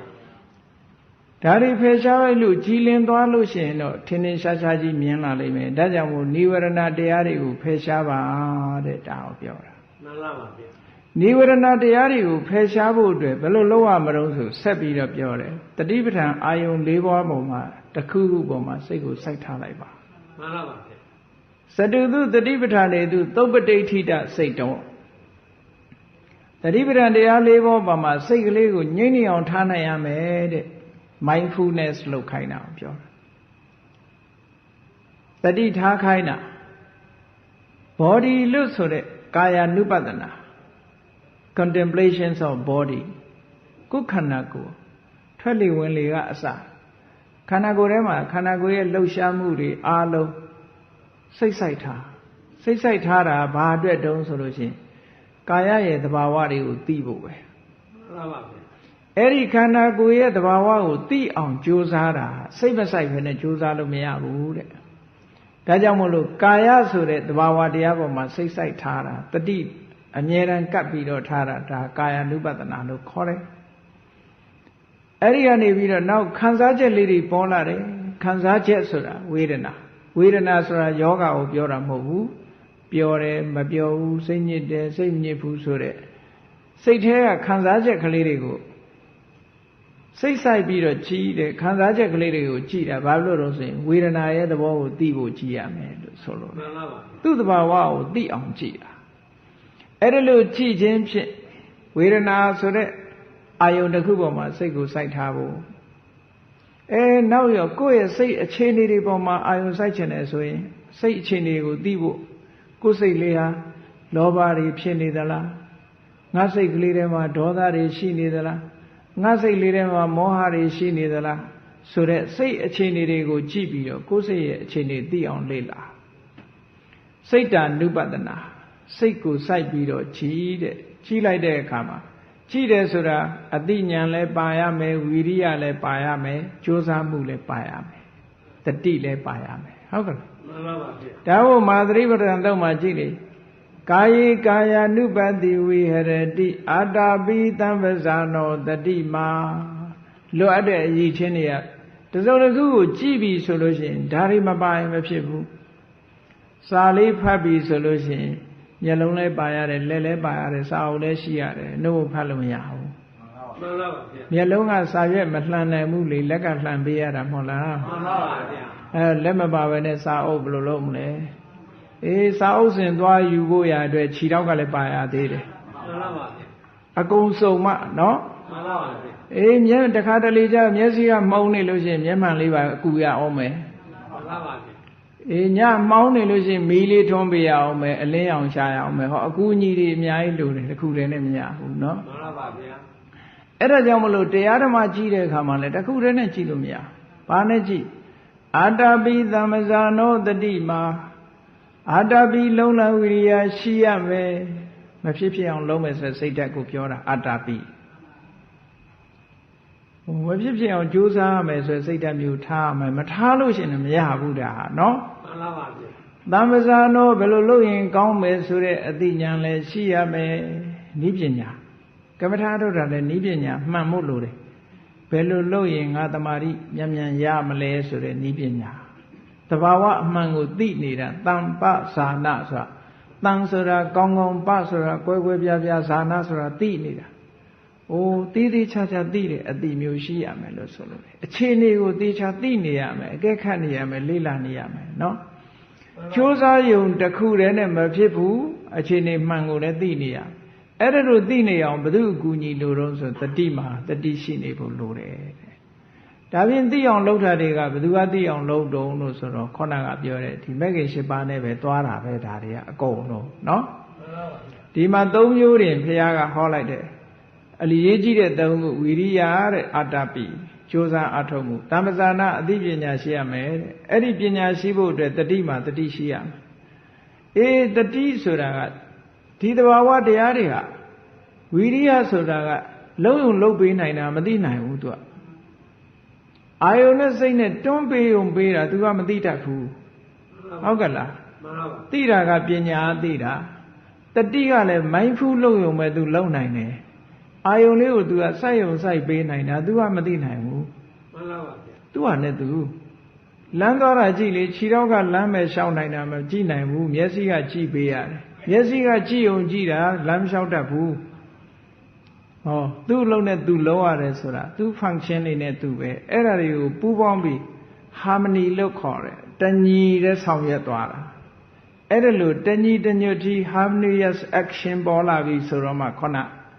အားလုံးဟာတညီတဲ့အလုံးလုံးသွားတာတညီတဲ့အလုံးလုံးသွားမှအောင်မြင်မှုရနိုင်တယ်တခုလိုနေနေမရဘူးလို့ဆိုလို့တယ်နော်မှန်ပါဗျာအဲ့ဒီတတိပဋ္ဌာန်တွေပေါ်မှာအခုလိုလုံလဝိရိယရှိရှိတတိရှိရှိစဉ်းစားဉာဏ်ရှိရှိနဲ့ကြည်လိုက်တဲ့အခါမှာစိတ်လေးကကြည်လင်းလာထို့တူပဲကြံတဲ့ဓမ္မကာယတို့ဝေဒနာတို့စိတ်ဓာတ်တို့ကလွဲကြံတဲ့ဘယ်ဟာပဲဖြစ်ဖြစ်ခန္ဓာကိုယ်နဲ့ပတ်သက်လာတဲ့ဓမ္မတွေကိုကြည်တာဓမ္မနုပဒနာအဲ့ဒီကာယဝေဒနာစိတ်ဓာတ်ဓမ္မလို့ဆိုတဲ့တရားရဲ့အာယုန်တွေပေါ်မှာ mindful လောက်ထားနိုင်ပြီဉာဏ်ဖြစ်အောင်လောက်ထားနိုင်တာကိုစတုသူတတိပဋ္ဌာနေတုသုပ္ပတိဋ္ဌိတာစိတ်တော်တတိပဋ္ဌာန်တရား၄ဘောပွားမှာစိတ်ကိုအခြေခံထားတယ်ခြေစိုက်ထားတယ်လို့ပြောတာမှန်ပါပါဒုက္ခတွင်ကလွတ်ချင်ရင်និဝရဏကိုဖယ်ရှားပြီးတော့တတိပဋ္ဌာန်အာယုန်၄ပါးပေါ်မှာစိတ်ကိုစိုက်ထားရမယ်တဲ့မှန်ပါပါအဲ့ဒါလို့စိတ်ကိုစိုက်ထားပြီးတော့ဘာတွေကိုရင့်တန်အောင်လုပ်မလဲဆိုရင်ဘုဇင်9ပါးကိုရင့်တန်အောင်လုပ်ရမယ်ဘုဇင်ဆိုတာပါဠိလိုခေါ်တာမြန်မာလိုကြတော့ဘောဓာယာတံဝတ္တတိတိဘုဇင်ကိုဘောဓာယာသိဝရအတွက်တံဝတ္တတိဖြစ်နိုင်တယ်သိအောင်လုပ်နိုင်တဲ့တရားတွေလို့ဆိုလို့တယ်အသိဉာဏ်ကိုထုတ်လုပ်ပေးတဲ့တရားတွေလို့ပြောတာနော်မှန်ပါပါဗျာခொနကនិဝရဏတရားကအသိဉာဏ်တွေပျောက်သွားအောင်လုပ်တယ်အားနည်းသွားအောင်လုပ်တယ်စိတ်ကိုပူပန်အောင်လုပ်တယ်ဟောဒီဘုဇင်9ပါးကြတော့အသိဉာဏ်တွေထက်လာအောင်လုပ်တယ်လို့ဒီလိုပြောတာအသိဉာဏ်ထက်ချင်လို့ရှိရင်ဟောဒီဘုဇင်အည်သွေးတွေကိုယ်တဏ္ဍာမှာတက်လာအောင်လုပ်ရမယ်ဘာတွေနဲ့လုပ်မလဲလို့ဆိုဘုဇင်9ပါးဆိုပြီးဟောတယ်လူတွေကဘုဇင်ကိုဘယ်ချိန်တတိယတော့ဆိုနေမကောင်းတဲ့အခါကျတော့နေကောင်းကျင်တာနဲ့ဘုဇင်တုတ်ကလေးရွတ်ပြီးနာဒီပြင်ချိန်ကျသူမေ့ထားလိုက်ဆေးမှတ်ပြီးတော့ဘုဇင်ကိုသွားပြီးတော့ကြားဘူးတော့ဘုဇင်တုတ်ရွတ်ရင်ကျမ်းပါတယ်လို့ဆိုတာကိုသွားပြီးတော့အဲ့ဒါလေးပဲလိုချင်တာ နော်တကယ်ဘုဇင်9ပါးဆိုကျင့်ရမယ်ဟာကိုပြောတာနော် မှန်ပါဗျာ နေမကောင်းမှတတိရတဲ့တရားဖြစ်တယ်ဘုဇင်တုတ်ကလေးရွတ်ချင်းမြင်ပေးပါဗျာဟုတ်နေကောင်းမလားလို့မျှော်လင့်ချက်နဲ့ပြီးတော့လဲဆရာဝန်စီသွားစေထိုးရတာအဲ့တော့ဘုဇင်ဆိုတဲ့အဓိပ္ပာယ်ကဘောဓိအင်္ဂဘုဇင်ကဘောဓိဆိုတာအသိဉာဏ်ကိုပြောတာ body in a factor of enlightenment လို့အင်္ဂလိပ်လိုပြန်တယ်အင်္ဂဆိုတာ factor body ဆိုတာအသိဉာဏ် enlightenment အဲ့တော့အသိဉာဏ်ရဲ့အကြောင်းတရားတွေအသိဉာဏ်ပေါ်ဖို့ရာအတွက်အသိဉာဏ်ရဲ့အထောက်အကူဖြစ်တဲ့အရာတွေလို့ဒီလိုပြောတာဒါတွေကိုအသိဉာဏ်ရချင်ဒီဘုဇင်9ပါးကိုယ်တဏ္ဍာမှာဖြစ်အောင်တိုးပေါအောင်လုပ်ရမယ်လို့ဆိုလို့တယ်ပထမကဖြစ်အောင်လုပ်တာဖြစ်လာပြီးတော့အခြေခံအောင်လုပ်ရမယ်ဒါလေ့ကျင့်ယူတာပဲအမှန်ကတော့physical exercise လုပ်တယ်လို့ပဲ mental exercise လုပ်ရမယ်ဒါတွေကတိုးတက်လာအောင်နော်အပြေးလေ့ကျင့်နေတဲ့ပုဂ္ဂိုလ်ကမနေ့တိုင်းထပြေးရပြင်းနေလို့မရဘူးလို့ပြိုင်ပွဲဝင်ရှုံးသွားမှာပေါ့ရေကူးသွားတယ်အမြဲကူးနေရတာထို့တူပဲတန်တရားဟုတ်ကလွတ်ချင်တဲ့လူကလည်းအမြဲလုံနေရမှာမလုံလို့မရဘူးတချို့များအနည်း30 40ကျင့်လို့မှမရရင်ဒီတရားဟုတ်မှမထင်ဘူးလို့သွားမပြောနဲ့နော်မမကန်ကန်ကျင့်နေလို့ရှိရင်ဒီချိကျင့်မှများလို့ရှိရင်သူကအကျိုးကထူးလာတာပဲเนาะမှန်ပါပါဘုဇင်9ပါးထဲမှာနံပါတ်1မြတ်စွာဘုရားကတတိတံဘုဇင်ကိုတဲ့ဒီဘုဇင်တွေကအဘိညာယသံမောဒာယနိဗ္ဗာနာယသံဝတ္တတိအဘိညာယထူးခြားတဲ့အသိဉာဏ်နဲ့သိဖို့ရာသံမောဒာယမှန်မှန်ကန်ကန်သိဖို့ရာနိဗ္ဗာနာယနိဗ္ဗာန်ရောက်ဖို့ရာသံဝတ္တတိဖြစ်တယ်လို့ဟောဒီဘုဇင်တွေရဲ့အည်အသွေးတွေကိုဖော်ပြထားတာเนาะမှန်ပါပါဗျာနိဗ္ဗာန်ကိုရပါလို့ဤတော့ဆုတောင်းတယ်ဘုဇင်9ပါးတော့ဘေးချိတ်ထားမရဘူးเนาะလုံးဝမဲ့ဟာတခြားလုံနေတာတခြားမိုးကုတ်ဆရာတော်ကြီးပြောတယ်လို့ဆိုလို့ရှိရင်စားဆေးကိုတောက်ဆေးကိုလိမ့်ဆေးလုံနေလို့ပဲရမှာတော့တောက်ရမဲ့ဟာတောက်ပေါ့เนาะမှန်ပါပါဗျာမတောက်ဘဲနဲ့လိမ့်ဆေးလုံနေလို့ရှိရင်တော့ယောဂပြောက်မှာမဟုတ်ဘူးမှန်ပါပါဗျာကဲအဲ့ဒါလိုပဲတတိတံဘုဇင်ကဆိုတာခုနကတတိပဒံတရား၄ပါးပေါ်မှာစိတ်ဆိုင်ထားတာမိုင်းဖူးလုပ်နေတာအဲ့ဒါကအမတန်မှအရေးကြီးဆုံးပဲသူက control ပဲဒီနေရာမှာမှန်ပါပါဗျာကျန်တဲ့ဘုဇင်6ပါးကအုပ်စု3ခုစီခွဲလိုက်ဓမ္မဝိစယတဲ့သိရမယ့်တရားတွေကိုလေ့လာဆန်းစစ်နေတာစစ်ဆေးပြီးတော့နေတာဓမ္မဝိစယတရားတွေကိုလေ့လာဆန်းစစ်နေတာအသိဉာဏ်နဲ့ဒါကကျင့်တဲ့တရားလားဒါကမကျင့်တဲ့တရားလားဒါကအကုသိုလ်လားစိတ်ကိုညစ်စေတတ်သလားဒါကစိတ်ကိုဖြူစင်စေလားဆိုတာကိုအမြဲတမ်းလေ့ကျင့်ပြီးတော့စူးစမ်းနေတာဓမ္မဝိစယပညာပဲဒါကဟုတ်ကဲ့ဝီရိယတဲ့မကောင်းတဲ့စိတ်တွေမဝင်အောင်ကြိုးစားတာကောင်းတဲ့စိတ်တွေတိုးလာအောင်ကြိုးစားလုပ်ဟောဒီနှစ်ခုကသွားဟုတ်သွားမသွားလို့မရဘူးလေဝီရိယဆိုတာဝီရိယ၄မျိုးရှိတာကိုအချင်းချုပ်အပြင်2မျိုးပဲပြောလိုက်တယ်ဟုတ်လားမကောင်းတဲ့စိတ်တွေမဝင်အောင်တားတာရယ်ကောင်းတဲ့တရားတွေတိုးပွားအောင်လုပ်တာရယ်၄မျိုးပြောမယ်ဆိုရင်ဘယ်လိုပြောမလို့ဆိုရင်မဖြစ်သေးတဲ့အကုသိုလ်တွေမဖြစ်ရလေအောင်ဖြစ်ပြီးသားအကုသိုလ်တွေဖယ်ရှားနိုင်အောင်ဟောမဖြစ်သေးတဲ့ကုသိုလ်တွေဖြစ်လာအောင်ဖြစ်ပြီးသားကုသိုလ်တွေတိုးပွားလာအောင်ဟော၄ခုကြိုးပမ်းအထောက်မှု၄ခုဒါဝိရိယတန်ဖိုးစဉ်လို့ပဲခေါ်တာတမ္မာဝါယာမမဂ္ဂင်ဆိုတာလည်းဒါပဲအဲ့ဒါကြိုးပမ်းအထောက်မှုဆိုတာလူတွေကကြိုးပမ်းအထောက်မှုရှိတယ်လေမြတ်စွာဘုရားအဲ့ဒီနေရာမှာဒီမဖြစ်သေးတာဖြစ်အောင်ဒီဝိရိယနဲ့ပတ်သက်လာလို့ရှိရင်နံပါတ်1ကတန်ဝရတဲ့စိုးပိတ်ရမယ်ဘယ်သူစိုးပိတ်ရမကောင်းမှုအကုသိုလ်တွေစိတ်တွေအကုသိုလ်စိတ်တွေလောဘဒေါသတွေမဖြစ်အောင်စိုးပိတ်ထားမဝင်လာစေနဲ့သူတို့မတော်တဆဝင်လာရင်မောင်းထုတ်တယ်ဒါဟာပဲသူကမဖြစ်သေးတဲ့ကုသိုလ်တွေဖြစ်အောင်လုပ်ဖြစ်ပြီးသားကုသိုလ်တွေတိုးအောင်လုပ်ဟောဒါဝီရိယလို့ခေါ်တယ်အဲ့ဒီဝီရိယတန်ဖိုးစဉ်ကိုလည်းကိုယ်တဏ္ဍာမှာခိုင်မာအောင်တည်ဆောက်အောင်မယ်တတိထားပြီးတော့ခိုင်မာအောင်တည်ဆောက်တတိမရှိလို့ရှိရင်ဒါတွေနမောနမဲနေရင်ဘယ်သိမလဲအဲ့ဒါကြောင့်နမောမနဲ့မနေနဲ့လို့ပြောတာသူကတတိတန်ဖိုးစဉ်ဟောဆိုတာနမောနမဲမနေနဲ့အမြဲတမ်းကြည့်နေကိုယ်တဏ္ဍာကိုယ်အခြေအနေကိုကြည့်ဝီရိယတန်ဖိုးစဉ်ဟောပိဋိတန်ဖိုးစဉ်ဟောဆိုတာကိုရထားတဲ့အခြေအနေလေးတစ်ခုဓမ္မနဲ့ပတ်သက်ပြီးဂျင်းနဲ့နှစ်သိမ့်မှုလေးဘုရားအာယုံပြုနေတဲ့ပီတိလေးတွေဖြစ်တယ် တရားအထုတ်လို့တမာရီလေးရတယ်ပီတိလေးတွေဖြစ်နေတယ်ဟုတ်လားအဲ့တော့အဲ့ဒီသုံးခုက emotion ရှိတယ်စိတ်လှုပ်ရှားမှုကလေးတွေပဲသူက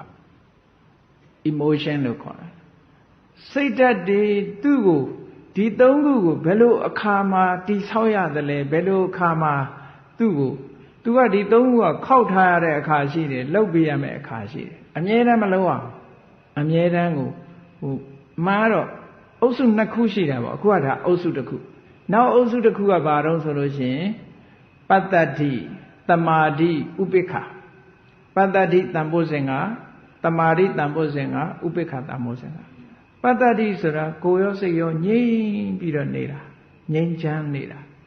အဲ့ဒါကငြိမ်သက်မှုတမာတိတန်ဖိုးစဉ်ဆိုတာစိတ်ကလေးကတခြားအာယုန်တွေမရောက်ဘဲအာယုန်တစ်ခုတည်းပေါ်မှာတီးနေတာငြိမ်တာပဲသူကလေငြိမ်ချမ်းမှုနဲ့ငြိမ်သက်မှုဥပိ္ပခာတန်ဖိုးစဉ်ကဆိုတာ balance ဖြစ်နေတာစိတ်လေးကဘယ်ဘက်မှမဆောင်ဘူးလမ်းကြောင်းပေါ်မှာမတ်မတ်ကလေးသွားနေတာဟောဥပိ္ပခာတန်ဖိုးစဉ်ကနော်မှန်ပါပါဗျာအဲ့ဒီတန်ဖိုးစဉ်သုံးခုက emotion မရှိဘူးငြိမ်သက်နေတာခုနကသုံးခုက emotion ရှိတယ်စိတ်လှုပ်ရှားမှုရှိတယ်ဒီဘက်ကစိတ်လှုပ်ရှားမှုမရှိဘူးအဲ့ဒါနှစ်ခုကိုမညှိလို့ရှိရင်ဘုဇင်9ပါးမအောင်ဘူး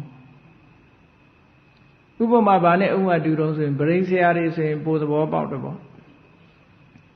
ရွှေကိုဖုတ်တဲ့ဗရိန်ဆရာပေါ့နော်ရွှေလေးကိုမီးဖုတ်ပြီးဆိုတဲ့အခါကျတော့မီးများသွားရင်လည်းဒီရွှေကဘာဖြစ်တယ်တိတ်ပြော့ပြီးတော့သွားမယ်မီးနေနေတဲ့အေးများသွားလို့ရှင်လည်းကျွတ်တယ်မယ်မာနေမယ်ဆတ်နေမယ်ဟောလက်ကောက်ဘာညာလှုပ်လို့မရဘူးသူကအဲ့တော့အပူပေးတဲ့အခါပေးလိုက်အေးအောင်လှုပ်တဲ့အခါလှုပ်လိုက်အပူပေးတဲ့အခါပေးလိုက်ဟောမျှတပြီးတော့နှစ်ခုကြည့်ပြီးလှုပ်အောင်အဲ့ဒါမျိုးလိုပဲကိုယ်စိတ်ကလေးကိုတန့်စင်အောင်လုပ်တဲ့အခါမှာစိတ်ရဲ့အခြေအနေကိုကြည့်ပြီးတော့သုံးသပ်ရမယ်လို့ဒီလိုပြောတယ်စိတ်ရဲ့အခြေအနေကဘယ်လိုရှိကိုယ်စိတ်ကိုအခြေအနေကိုသိအောင်ဘယ်သူကစောင့်ကြည့်တတိကစောင့်ကြည့်ဒါကြောင့်မို့တတိကြတော့တပ္ပထိကအခါခတ်သိမ်းလိုအပ်နေတယ်သူကအမြဲတမ်းပဲ ever watchful ပေါ့အမြဲတမ်းကိုသူကစောင့်ကြည့်နေရမယ်သူမကြည့်တာနဲ့အကုန်လွဲကုန်ပါပဲသူကမန်နေဂျာပဲအဲ့ဒီကိစ္စမှာတော့ဟုတ်ကဲ့မှန်ပါပါဗျာတတိလေးကနေအမြဲတမ်းစောင့်ကြပ်ပြီးတော့ကြည့်နေနိုင်ငံသားတွေမှာဆိုလို့ရှိရင်ဟုတ်လားစူပါမားကတ်ထဲမှာဆိုရင်ဟိုကတယ်လီဗီရှင်းကြီးဖွင့်ပြီးတော့အဲ့ဒီမှာအဲ့ဒါဒီပစ္စည်းလေးတွေလစ်သွားရင်ရမှာပဲဆိုပြီးတော့လစ်တဲ့လူကလစ်တယ်အဲ့ဒါဟိုကတယ်လီဗီရှင်းနဲ့အကုန်ကြည့်နေဘယ်သူဘာလုပ်နေဘယ်သူဘာလုပ်နေအကုန်မြင်နေဝင်တဲ့လူလည်းမြင်ရတယ်ထွက်တဲ့လူလည်းမြင်ရတယ်ပစ္စည်းတွေကြည့်နေလည်းမြင်ရတယ်အကုန်လုံးဟုတ်ကဲ့အဲ့ဒါလို့ပဲတတိကနေပြီးတော့အဲ့စောင့်ကြည့်နေလို့ရှိရင်ခုနကဘာတွေ့လာတော့ဆိုကိုယ့်ရဲ့စိတ်အခြေအနေလေးကတခါတရံကျတော့စိတ်ကလေးကတွန်းဆုပ်စိတ်တက်တည်ကြစိတ်ကတွန်းဆုပ်နေတဲ့အခါရှိတခါကျတော့စိတ်ကထက်မြက်နေတာလည်းရှိဒါကိုယ်စိတ်အခြေအနေကိုယ့်ကိုသိတယ်တခါတလေကျတော့ဟုတ်လားအတ္တတရောဖြစ်တယ်တခါလေကျတော့သိစိတ်မပါဟောအဲ့ဒီလိုအခြေအနေလေးကိုသိလို့ရှိရင်စိတ်မပါဘူးဆိုတဲ့အခြေအနေလေးစိတ်ဓာတ်လေးတွေရောနေပြီဆိုလို့ရှိရင်ဘာလို့ရမလို့ဆိုရင်ခုနကဓမ္မဝိဇ္ဇာရဲ့ဝီရိယရဲ့ပီတိရဲ့ဆိုတာအဲ့ဒါလေးနဲ့အားဖြည့်ပေးလိုက်ရမယ်တဲ့မှန်ပါပါဗျာ emotion လေးတွေထည့်ပေးလိုက်ရမယ်ထည့်ပေးတဲ့အခါစိတ်ကလေးကတက်ကြွလာဟာအဲ့ဒီအချိန်မှာသွားပြီးတော့ဟိုပတ္တတိတို့တမာတိတို့ဥပိ္ပခာတို့သွားပွားလိုက်လို့ရှိရင်မြုပ်ကြသွားပြီးရောမရတော့ဟုတ်လားနှိမ့်ကြနေတဲ့စိတ်ကိုအဲ့ဓာတွေထပ်ပွားလိုက်လို့ရှိရင်အိပ်ပျော်သွားပြီးဘာမှထွက်လာတော့မှမဟုတ်တော့အဲ့ဒါကြောင့်မို့လို့တန်ရုပ်ထဲကအခိတုတ်မှာဥပမာပေးထားတာမီးများလိုပဲလျှော့တဲ့အခါလျှော့ထိုးတဲ့အခါထည့်တဲ့အခါထည့်ရွှေဖုတ်တယ်လို့ပဲအေးစိတ်ဓာတ်သိမ့်နှိမ့်ကြနေတဲ့အချိန်မှာဆိုလို့ရှိရင်ဓမ္မဝိဇ္ဇာဝီရိယပီတိဆိုတဲ့အဲ့ဒီသုံးခုကိုပွားပေးပါတဲ့ balance ဖြစ်လာအဲ့ဒီအချိန်မှာတဲ့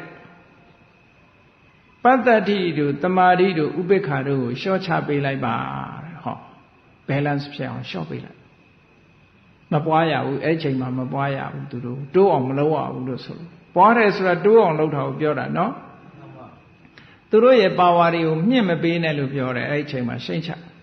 မှန်ပါ တခါတရံကြတော့စိတ်ဓာတ်တွေကတအားတက်ကြွနေအဲ့တအားတက်ကြွနေတဲ့အချိန်မှာဝီရိယတို့ဒီဓမ္မဝိဇ္ဇာတို့ဝီရိယတို့ပီတိတို့သွားပွားလိုက်လို့ရှိရင်အိုးဘာဖြစ်ကုန်ရောအိုးဘာဖြစ်ကုန်လို့ရှိရင်သွားပြန်ရောသူကဟုတ်လားလမ်းကြောင်းတွေအကုန်လွဲထွက်ကုန်အဲ့ဒီအချိန်မှာဒါတွေကိုမပွားရဘူးတဲ့ဘယ်သူနဲ့လျှော့ချမလို့ဆိုပတ္တတိတဲ့ပီတိပတ္တတိတဲ့သမာဓိတဲ့ဥပိ္ပခာအဲ့ဒီနောက်သုံးခုနဲ့လျှော့ချဆိုလိုတာကအဲ့ဒီအုပ်စုနှစ်ခုဟာ balance ဖြစ်အောင်ထားပါလို့ပြောတာတရားဆိုတာလွယ်တာမဟုတ်ဘူးနော်ကိုယ်စိတ်လေးကိုညှိနေရမယ်အဲ့ဒီမှာအဲ့ဒီကိုယ်စိတ်လေးကိုတရားထုတ်ရင်ဒါလေးကိုမညှိတတ်ဘူးဆိုလို့ရှိရင်မအောင်မြင်ဘူးညှိပေးနေရမယ်ကိုယ်စိတ်ခြေနေကိုယ်အသိဆုံးပဲဒါကိုစိတ်ခြေနေလိုက်အလုံးလုံးဖို့လိုတယ်ကြည်သိနေအောင်တတိအမြဲရှိနေရမယ်လို့ဒီလိုပြောတာအဲ့တော့ဘုဇံ9ပါးပွားဆိုတော့အမြဲတမ်းကြီးကုန်ပွားရတာမဟုတ်ဘူးလို့သူ့ဟာလေးနဲ့သူ balance ဖြစ်အောင်နှစ်ခုညှိတာလောကမှာတန်လျာဝဆင်းရဲကနေလွတ်သွားတဲ့ပုဂ္ဂိုလ်တိုင်းဟာဟောဒီနိဝရဏတရားတွေကိုဖယ်ရှားတယ်တတိပဒံ၄ပါးပေါ်မှာစိတ်ကိုတည်ဆောက်ထားပြီးတော့ဘုဇင်9ပါးကိုတိုးပွားအောင်လုပ်ခြင်းဖြင့်နိဗ္ဗာန်ကိုမျက်မှောက်ပြုသွားကြတာကြီးပဲတဲ့ဖယားအဆူဆူလည်းဒီလမ်းပဲယဟန္တာတွေလည်းဒီလမ်းပဲပိစိကဗုဒ္ဓတွေလည်းဒီလမ်းပဲဒါကတခုတည်းသောလမ်းကြောင်းပဲလို့ဒီလိုဆိုလိုတယ်နော်အဲ့တော့ဆင်းရဲတွင်းကလွတ်ကင်းကျင်တယ်ဆိုလို့ရှိရင်ရှင်သာရိပုတ္တရာမထေရမြတ်ကတခါတုန်းကဖယားကိုလျှောက်တယ်လောကမှာပွင့်သမျှဖယားတွေထဲမှာဖယားတွေဟာအလုံးတူတူပဲမြတ်စွာဘုရားဟာဒီရှေးကပွင့်ခဲ့တဲ့ဘုရားတွေရဲ့အည်သွေးခုဂေါရမမြတ်စွာဘုရားအည်သွေးတူတူပဲဆိုတော့မြတ်စွာဘုရားကသာရိပုတ္တရာတဲ့မင်းပြောတာများလာကြီးလားပေါ့မင်းရှေးကဘုရားတွေအကြောင်းကိုအကုန်သိလို့လားတဲ့ပြောတော့ရှင်သာရိပုတ္တရာကမဟုတ်ဘူးဗျာတဲ့တပည့်တော်ဥပမာတစ်ခုနဲ့ရှောက်ပါမယ်တဲ့မြို့ကြီးတစ်မြို့ဟာတတိုင်းခတ်ထားတယ်အလုံးခတ်ထားတယ်အဲ့ဒီမြို့ကြီးမှာအပေါက်ကလေးတစ်ပေါက်ပဲရှိတယ်တကားပေါက်တစ်ပေါက်တည်းပဲထားတယ်ထားတဲ့အခါကျတော့တဲ့ဒီမြို့ထဲဝင်တဲ့ထွက်တဲ့လူတွေဟာဟောဒီတကားပေါက်တစ်ခုတည်းကဝင်ကြတာတကားပေါက်တစ်ခုတည်းကထွက်တယ်လို့သိရသလိုပဲအကုန်လူတွေကိုမမြင်ပေမဲ့လို့ဒီမြို့ဟာတကားတစ်ပေါက်တည်းရှိသည့်အတွက်ကြောင့်ဝင်သမျှလူတွေထွက်သမျှလူတွေဒီတကားပေါက်ကပဲဝင်လာလို့သိရသလို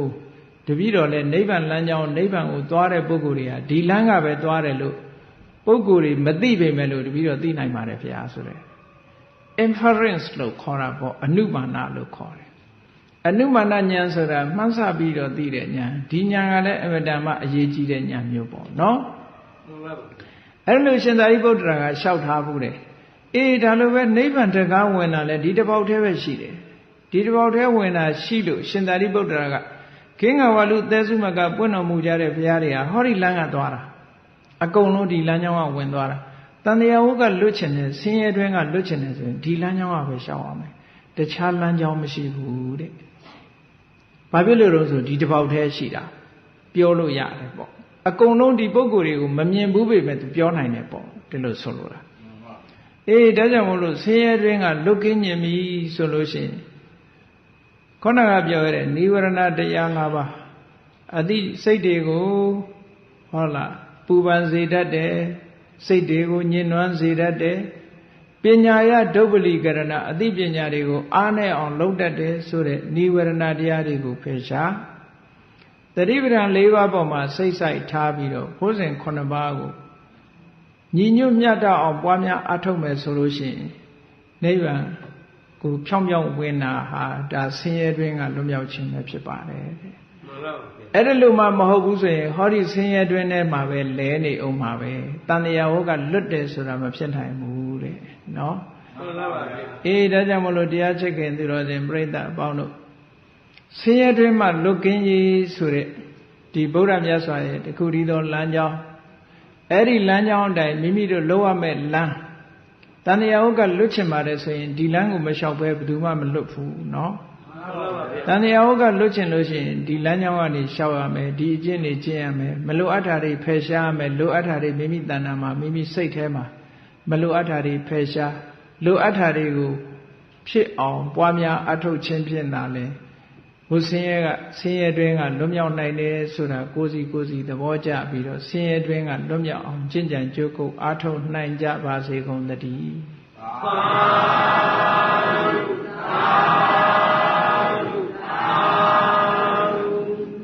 ကဲမေတ္တာပို့ဆိုရအောင်တတ္တဝါများစွာဘေးရန်ကွာချမ်းသာကြပါစေတတ္တဝါများစွာဘေးရန်ကွာချမ်းသာကြပါစေမေတ္တာရေချမ်းသွန်ငါဖြံငြိမ်းချမ်းကြပါစေမေတ္တာရေချမ်းသွန်ငါဖြံငြိမ်းချမ်းကြပါစေသက်ရှိကျမ်းမာစိတ်ချမ်းသာလူရဆန္ဒပြေပါစေသက်ရှိကျမ်းမာစိတ်ချမ်းသာလူရဆန္ဒပြေပါစေနမောတရံပိဝိတဝါနဝိသာတဗ္ဗေတမုဟတာအစရာမရာတိတိဘာဝံနိဗ္ဗာနံယန္တုတာရောဓမ္မောတရံလောဘဒေါသမောဟစိတ်တောက်ကင်းပြောက်ကြည်အေတရားစေကိုပိဝိတဝဝန္တာရှင်ပြတောက်ကြရနာကြရကုန်သောကြောင့်ဝိသာတဗ္ဗေပူဇာညစ်နောက်ကိလေသာအစိတ်အတောက်ဟုသမျှတို့သည်သမုဒ္ဒပိဉ္ချဘက်တွင်ရေမတင်တဲ့ကဲ့သို့ကင်းစင်လွင်ပြောင်းပေမရောက်အောင်ပယ်ဖြောင်းအပ်ကုန်သည်ဟွန်တုစင်စစ်မသွေဖြစ်ကြပါစေကုန်သတည်းအစရမရံအိုခြင်းလဲကွာနာခြင်းလဲကင်းသေးခြင်းလဲရှင်းထသောတိတိဘဝကိလေသာဟုပုခသိင်ကင်းကြီးရာအစစ်ဖြစ်ပေထသောနိဗ္ဗာန်နိဗ္ဗာန်ဟုခေါ်အေးမြူတော်သို့သာရောတရားချစ်ခင်စိတ်ကောင်းဝိညာသူတော်စင်များတို့သည်ယန္တုပါရမီအဆင့်ဆင့်မြင့်နယ်မြင့်၍မလင့်ပုံသေးဆက်ရောက်တော်မူကြပါစေကုန်သတည်း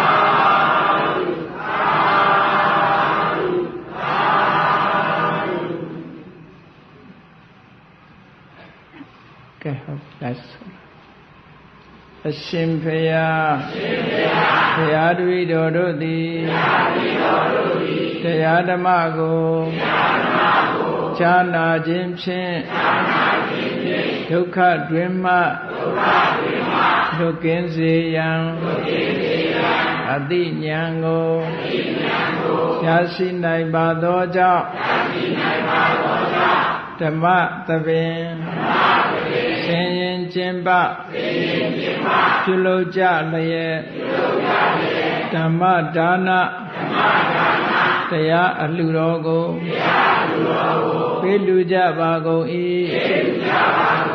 တရားတော်မြတ်ကိုရိုသေစွာနာယူကြပါကုန်၏တရားတော်မြတ်ကိုဓာတပဝတ္ထုအစုစုတို့ဖြင့်ပေးလူပူဇော်ကြပါကုန်၏ယနေ့ယခုအာထုတ်ပြုလို့ရသောဓမ္မဒေသနာဓမ္မတဝနာဓမ္မဒါနဓမ္မပူဇာကုသိုလ်စေရနာအဖျားပြားတို့ကြောင့်ဒုက္ခခတ်သိမ်းချုပ်ပြတ်ငြိမ်းရာဉာဏ်နိဗ္ဗာန်သို့မြန်စောစွာဆက်ရောက်ကြရပါလိုကုန်၏ဤကောင်းမှု၏အဖို့ဘာကကိုဘုံကျေးဇူးအထူးကြီးမားကြပေကုန်သောအမိအဖအဖိုးအဖွာဆရာသမားမှစ၍ ကဘာသူကဘာသာလူနတ်ပြမတတ္တဝါများတို့အားအမြအမြဝေငှပါကုန်၏အထူးအားဖြင့်ဆင်းရဲတွင်၌နိမြုပ်လျက်ရှိကြသောတတ္တဝါပေါင်းတို့အားဆင်းရဲဒုက္ခမှလွတ်မြောက်စေရန်ဤတန်လျက်ကုသိုလ်အမြဝေငှပါကုန်၏ကုသိုလ်အမြ